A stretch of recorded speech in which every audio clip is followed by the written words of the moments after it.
Bragantino, o primeiro foi marcado pelo Guilherme Camacho, 1-0 para o Santos. E o segundo gol foi marcado pelo Ângelo Gabriel, final 2-0 para o Santos. Grande vitória do Peixe contra o Red Bull Bragantino. Parabéns ao Santos.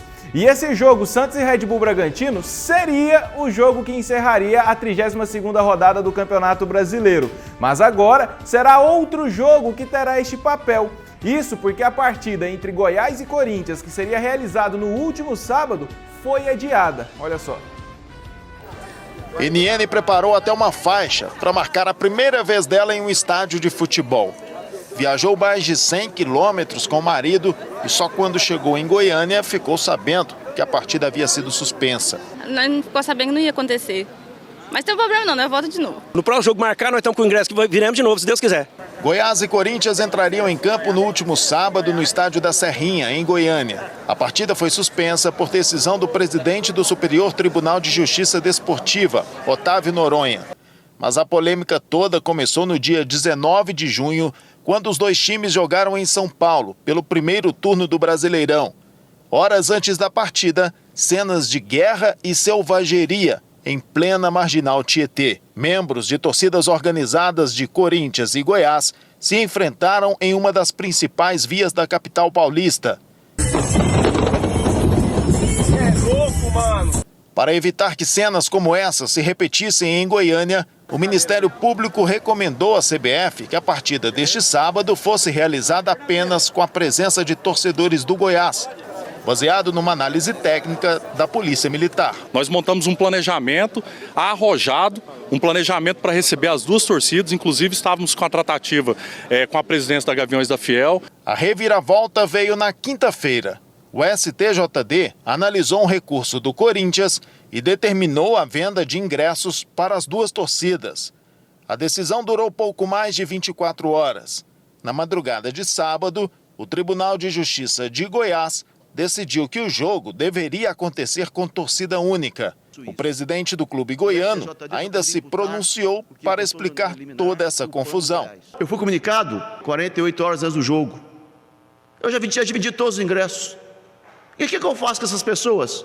Parecia tudo resolvido, até que cerca de 3 horas antes da bola rolar, uma nova decisão do STJD, desta vez suspendendo a partida. A vergonha para nós torcedor, paguei o ingresso para vir chegar aqui e não ter nada no estádio, mano. Aí eu vim de 11 que chegou com o perigo na rua aí, para chegar aqui e não ter nada no jogo, como é que eu vou fazer agora? Quem também não gostou nadinha foi a Zelma.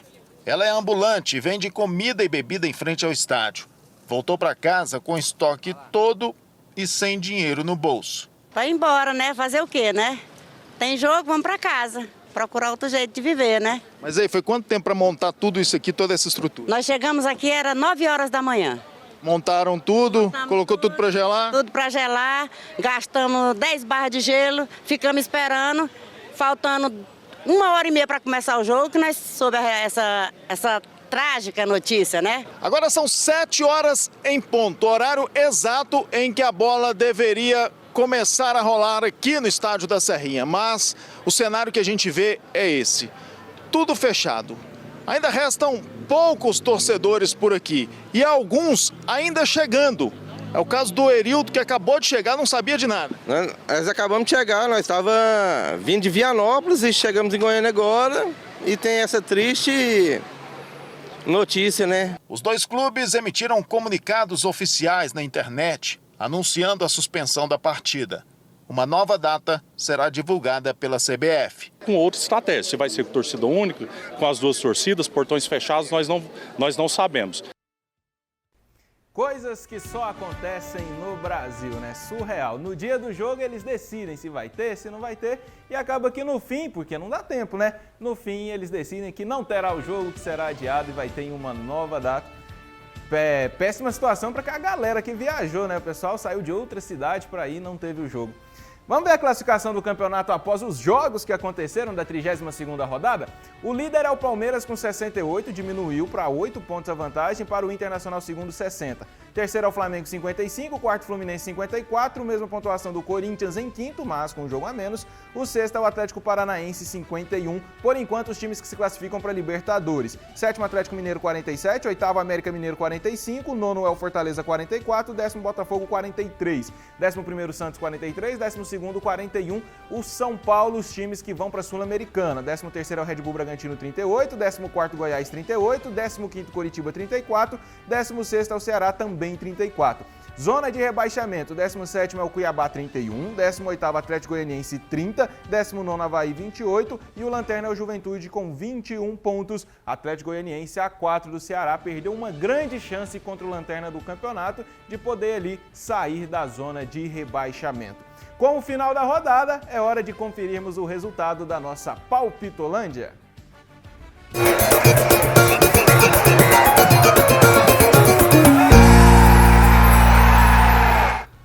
Vamos lá então, vamos conferir os resultados da Palpitolândia aqui, começando com os primeiros 5 jogos. Juliano, se tiver perdido, você me fala que eu vou embora. Serão 4 apenas, né? Porque Goiás e Corinthians foi um jogo adiado, então não vai ser calculado a nossa Palpitolândia. Foi um horror aqui esses primeiros palpites, hein?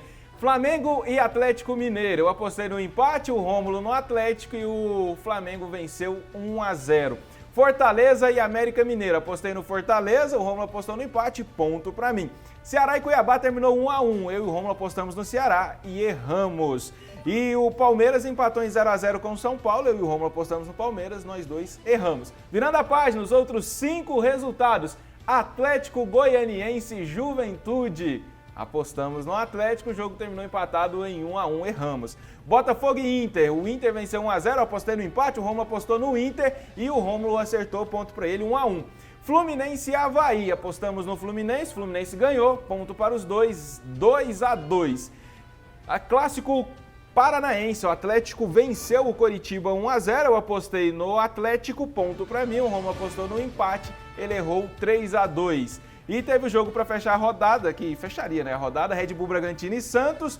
Eu apostei no empate, o Rômulo no Bragantino e o Santos venceu, ninguém fez ponto. E chorado, venci mais uma rodada. Venceu não, porque tem um jogo ainda, né? Pode ser que eu empate o jogo ainda, né? Tá 3-2.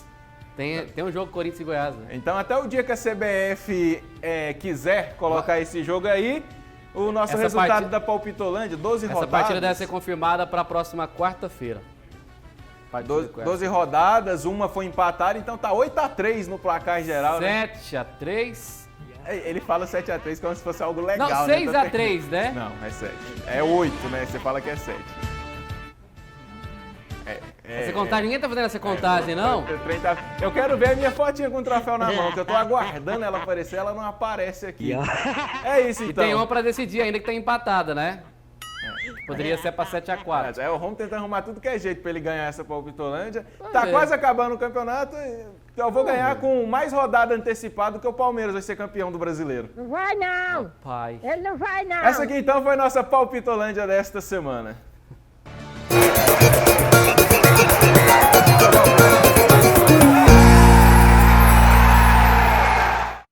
E ontem foi realizada a cerimônia de entrega do prêmio Bola de Ouro, que é feito pela revista France Football. E foram entregues ali as premiações para a revelação do ano, melhor jogador, melhor jogadora, melhor goleiro. E foi uma verdadeira festa e o resultado final surpreendeu alguns, mas foi coerente para outros. Vamos conferir então o resultado final da premiação da Bola de Ouro das 3 principais categorias, começando pela melhor jogadora de futebol. A vencedora foi a Alexia do Barcelona, venceu, ficou em primeiro lugar. Agora o melhor goleiro da temporada 2021-2022. O vencedor foi o Courtois, goleiro do Real Madrid. O detalhe é que o segundo foi o Alisson do Liverpool e o terceiro o Ederson do Manchester City, que são os 2 goleiros da seleção brasileira. Brasil muito bem representado e Alisson e Ederson sempre estão ali, pelo menos entre os 5 melhores goleiros do ano, já há um bom tempo. São 2 goleiraços realmente, o Courtois fez uma grande temporada. E finalmente o melhor jogador da temporada pela France Football, a bola bola de ouro ficou com Karim Benzema do Real Madrid. O segundo foi o Sadio Mané, que estava no Liverpool, hoje joga no Bayern de Munique. E o terceiro foi o Kevin De Bruyne do Manchester City. Com isso, mais uma vez, quebrada a hegemonia entre Messi e Cristiano Ronaldo, que por 10 anos foram os donos das premiações de bola de ouro e também o melhor do mundo pela FIFA. Karim Benzema agora ganhando. Ano passado, o atual campeão até ontem era o Robert Lewandowski, agora é o Karim Benzema, merecido, fez uma grande temporada mesmo. Parabéns ao Benzema, vencedor da bola de ouro, e ainda no final do ano terá também a premiação do melhor do mundo da FIFA. São duas premiações diferentes e o Benzema vai tentar aí conquistar a dobradinha destas premiações de melhor jogador do mundo. Com isso, chegamos ao final do nosso Sport BG de hoje. O Balanço Geral segue com o Romulo e amanhã eu tô de volta.